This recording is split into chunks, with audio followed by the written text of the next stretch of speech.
అయితే రామ్ చరణ్ గారి పెద్ది ఫిలిమ్స్ మార్నింగే రిలీజ్ అవ్వడం జరిగింది. ఈరోజు ఆయన బర్త్డే కూడా. ఆ బర్త్డే స్పెషల్గా పెద్ది ఫిలిమ్స్ రిలీజ్ చేయడం జరిగింది. అయితే నేను ఇందాకే చూశాను.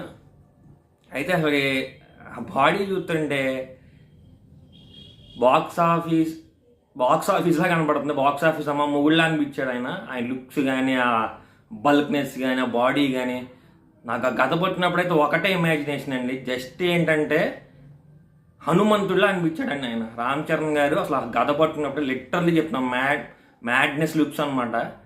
నేను చెప్తున్నా హనుమాన్ ఉన్నట్టున్నాడండి ఆయన. అసలు నేను చెప్తున్నా బల్క్నెస్ కానీ, అసలు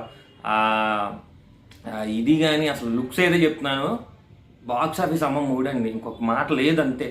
ఇంకోటి ఏంటంటే మనకి ఏంటంటే రెండు స్పోర్ట్స్ సంబంధించి స్పోర్ట్స్ డ్రామా అనే మూవీ. అయితే ఫస్ట్ మనం ఏమనుకున్నామంటే ఏదో ట్రైలర్స్ సాంగ్స్ అవి చూసినప్పుడు ఏంటంటే క్రికెట్ మాత్రమే ఉంటుంది అనుకున్నాం. కానీ క్రికెట్ ఒకటే కాదండి, కుస్తీ కూడా ఉందని చెప్పేసి మనకి గ్లిమ్స్లో తెలియడం జరుగుతుంది. అయితే ఒక వాయిస్ ఓవర్ బ్యాక్ సైడ్ ఆ గ్లిమ్స్లో కూడా వాయిస్ ఓవర్ వస్తూ ఉంటుంది.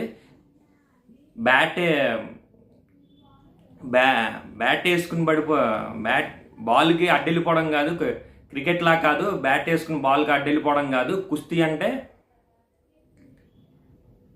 కుస్తీ అంటే ప్రాణాన్ని పణంగా పెట్టడం అని చెప్పేసి గ్లిమ్స్లో చెప్పడం జరిగింది. అసలు ఆ వాయిస్ ఓవర్ కూడా ఇచ్చిన వాళ్ళకి అని చెప్తున్నాను. ఆ హైపే వేరండి. ఆ వాయిస్ ఓవర్తో తెలియదు కానీ వేరే లెవెల్ హైప్ ఇచ్చారు. ఇంకోటి ఏంటంటే లాస్ట్లో అంతా కంప్లీట్ అయ్యేటప్పుడు ఒక డైలాగ్ చెప్తారు, నా ఆటే నా పొగరు అని చెప్పి రామ్ చరణ్ చెప్పారు. నిజం చెప్తున్నాను, ఈ గ్లిమ్స్ ఇలా ఉందంటే జస్ట్ ఇమాజినేషన్. అది డేట్ కూడా మారింది అంటున్నారు, మే స్టార్టింగ్లో అంటున్నారు. నేను చెప్తున్నాను, సినిమా మాత్రం ఇండస్ట్రీని షేక్ చేసి పడదెంగుతుంది. ఒకటే మాట, షేక్ చేసి పడదొబ్బుతుందండి. ఒకటే చెప్తున్నాను, ఇంకో డైలాగే లేదు, వేరే లెవెల్. అయితే రామ్ చరణ్ గారికి హ్యాపీ బర్త్డే. నా వీడియో మీకు నచ్చినట్లయితే లైక్ చేయండి, షేర్ చేయండి, సబ్స్క్రైబ్ చేయండి.